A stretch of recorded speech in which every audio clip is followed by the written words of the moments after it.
Hi hello welcome back to my channel Aakarsh and me talks. It's me Kumari. ఈరోజు vlog వచ్చేసి kids learning activities గురించి చెప్పాలనుకున్నానండి. అంటే pre schooling గురించి. కిడ్స్ లెర్నింగ్ యాక్టివిటీస్ అంటే వాళ్ళ గేమ్స్ అనమాట. గేమ్స్ ఎలా మనం టాయ్స్తో ఏ విధంగా టాయ్స్తో గేమ్స్ ఆడిస్తే వాళ్ళకి ఏ యాక్టివిటీ అన్నది పెరుగుతుంది, ఎలాగ వాళ్ళకి బ్రెయిన్ డెవలప్మెంట్ అవుతుంది అనేది నేను ఈ వీడియోలో చెప్పాలనుకుంటున్నానండి. ఫస్ట్ మనం కిడ్స్ బ్రెయిన్ డెవలప్మెంట్ యాక్టివిటీస్ అనే వాళ్ళకి రావాలంటే మనం ఫోన్ వాళ్ళకి ఇవ్వడం అనేది అవాయిడ్ చేయాలి. అవాయిడ్ చేస్తేనే మనం ఇవన్నీ చేయగలమండి. ఫోన్ అవాయిడ్ చేయడం ద్వారా వాళ్ళకి ఫ్యూచర్లో ఎటువంటి ప్రాబ్లమ్స్ లేకుండా మనం చూడగలగచ్చు. మనం ముందు అనేది మనం ఫోన్ అవాయిడ్ చేయాలి. ఓకే, ఇప్పుడు కిడ్స్ లెర్నింగ్ యాక్టివిటీస్ అంటే టాయ్స్ ద్వారా ఎలా చేసుకోవచ్చు అంటే కొన్ని టాయ్స్ అనేది వచ్చిందండి. అంటే ఇప్పుడు కొన్ని టాయ్స్ వచ్చేసి రింగ్స్ టాయ్స్ ఉన్నాయి. రింగ్ టాయ్స్ వచ్చేసి కలర్ యాక్టివిటీ గురించి చెప్తుంది.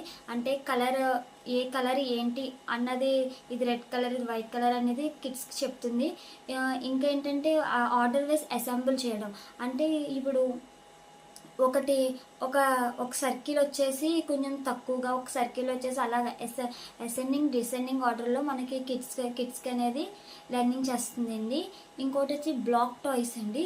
బ్లాక్ టాయ్స్ ఏమి అసెంబుల్ చేస్తుందంటే ఇప్పుడు ఒక్కొక్క బ్లాక్ మనం అసెంబుల్ చేయడం ద్వారా వాళ్ళకి బ్రెయిన్ అనేది యాక్టివిటీ అవుతుంది. అంటే ఇలా చేయడం వల్ల ఈ క్రాఫ్ట్ తయారవుతుంది, ఇలా చేయడం వల్ల ఈ క్రాఫ్ట్ తయారవుతుంది అని చెప్పి బ్రెయిన్ అనేది యాక్టివిటీ అవుతుందండి.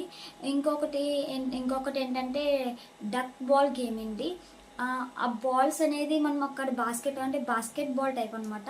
అది కాన్సన్ట్రేషన్ వైజ్ గేమ్ అండి. ఇది బాల్ అనేది ఆ బాస్కెట్లో వేయడం వల్ల అది ఇలా రౌండ్ సర్కిల్స్ అనేది తిరుక్కొని కిందకు వస్తుంది. అది కూడా కాన్సన్ట్రేషన్ వైజ్ గేమ్ అండి. ఇలా కొన్ని గేమ్స్ అనేది కిడ్స్ కాన్సన్ట్రేషన్ పెంచుతున్నాయండి.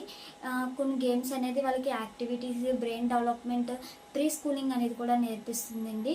మనం వాళ్ళకి గేమ్స్ ఇలా మనం టాయ్స్ ఇచ్చేసి వాళ్ళు ఆడుకుంటారు కదా అని మనం వదిలేయకూడదండి. ఫస్ట్ మనం ఏం చేయాలంటే వాళ్ళకి టాయ్స్ ఇచ్చేసి ఆ టాయ్ ద్వారా మనం ఏం నేర్పించాలనుకున్నా వాళ్ళకి చెప్పాలి. మన దగ్గర కూర్చుని కొంచెం ఖాళీ అయితే తీసుకొని వాళ్ళకి జాగ్రత్తగా కూర్చొని చెప్పాలండి.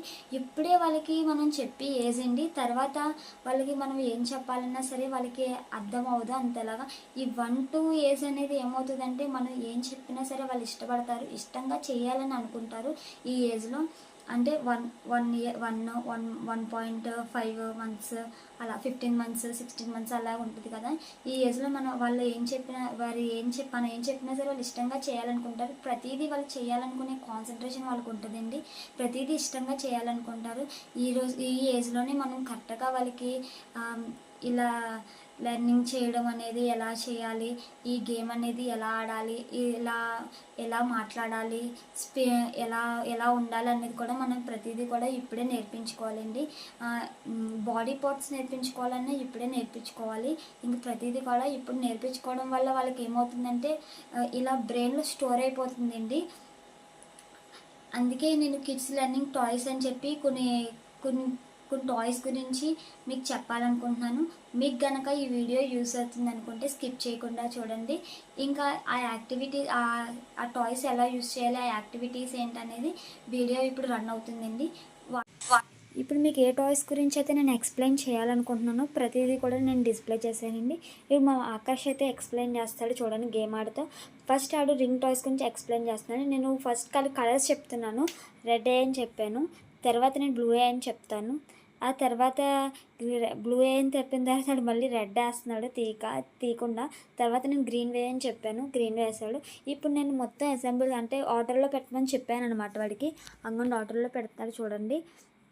ఇంకా అలా ఒకదాని తర్వాత ఒకటి ఆర్డర్లో పెడుతున్నాడు. పెట్టాక అది పూర్తి అయిపోయిందని చెప్పి నాకు చూపిస్తే నేను క్లాప్స్ కొట్టాలన్నమాట. క్లాప్స్ కొట్టలేదు, నేను వీడియో తీస్తున్నాను. అది మొత్తం కింద పాడేశాడు చూడండి. వాడికి అంత కోపము.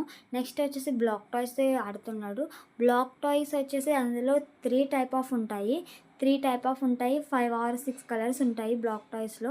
బ్లాక్ టాయ్స్ ఒకటేమో 3 rack, ఒకటి 2 ర్యాక్, ఒకటేమో సింగిల్ ర్యాక్ అనమాట. అయితే వాడు ఫస్ట్ 3 ర్యాక్ అనేది వాడు అసెంబుల్ చేస్తాడు. మామూలుగా ఇలా పెడతాడనమాట. ఒకదాని మీద ఒకటి ఇట్లా స్ట్రైట్‌గా బిల్డింగ్ క్రాఫ్ట్‌ని అలాగా చేస్తారు కదా! టవర్ టవర్ టవర్ క్రాఫ్ట్ అని అలా చేస్తారు కదా! అలా చేస్తున్నాడనమాట. వాడు ఒక్కొక్క దాని తర్వాత ఒకటి ఇంకా అలా అసెంబుల్ చేసాడు చూడండి. తర్వాత వాడు ఇంకేం చేస్తాడంటే ఆ బ్లాక్స్ అన్నీ తీసేస్తాడు. ఇంకా వాడికి ఇష్టం లేకపోతే ఇంకా వాడు వాడడు. అంగన్ బ్లాక్స్ అన్ని రిమూవ్ చేస్తున్నాడు ఒకదాని తర్వాత ఒకటి కూడా. ఇలాగా చేయడం వల్ల కలర్స్ అనేది ఐడెంటిఫికేషన్ అవుతుంది. ఇవి షేప్స్, ఈ షేప్ ఇది, ఈ షేప్ ఇది అని తెలుస్తుంది. బ్రెయిన్ అనేది కూడా డెవలప్మెంట్ అవుతుంది ఇలా టాయ్స్తో యాక్టివిటీ చేయడం వల్ల. నెక్స్ట్ వచ్చేసి ఫ్రూట్స్ అనమాట. వాడికి నేను చెప్తా ఉంటాను, ఇది బ్రింజల్, ఇది పపాయ, ఇది యాపిల్, ఇది పైనాపిల్, ఇది పొటాటో అని ఫ్రూట్స్ గురించి వాటిని చూపించి నేను ఎక్స్ప్లెయిన్ చేస్తాను అనమాట. ఇది ఇది ఇది అని వాడికి అర్థమవుతుంది. పొటాటో అని చూపిస్తాడు. నెక్స్ట్ వచ్చేసి అది డక్ గేమ్ అనమాట. అంటే డక్ టాయ్ గేమ్ అంటారు. దీన్ని ఫుట్బాల్ గేమ్ అని కూడా అంటారు. ఆ బాల్ చూస్తే ఆ బాస్కెట్లో వేస్తాడనమాట. ఆ బాస్కెట్లో వేస్తే అది రింగ్స్ తిరుగుకుంటూ వస్తుంది. అయితే అది వెళ్ళట్లేదని మళ్ళీ తీసుకొచ్చి మళ్ళీ వేస్తున్నాడు. అది చాలా కాన్సన్ట్రేషన్తో ఆడాలన్నమాట. అంటే కొంచెం అయితే దూరం నుంచి వేసేవాడు, కానీ ఇంకా దగ్గరగా వచ్చి ఇంకా అలా వేసేస్తున్నాడు. అలా కాన్సన్ట్రేషన్ అనేది పెరుగుతుంది ఈ టాయ్ వల్ల. నెక్స్ట్ వచ్చేసి నేను ఇది డై తయారు చేశానండి. కొన్ని షేప్స్ అనేది ఇచ్చాను. ఒక డబ్బాకి డైతో తయారు చేశాను. అవి షేప్స్లో వాడు అవి వేస్తాడనమాట. ప్రతిదీ కూడా అంగోండి అలా చేస్తాడు. ఈ విధంగా ఈ వ్లాగ్ అనేది ఎండ్ అయింది. Thank you for watching this vlog. Subscribe.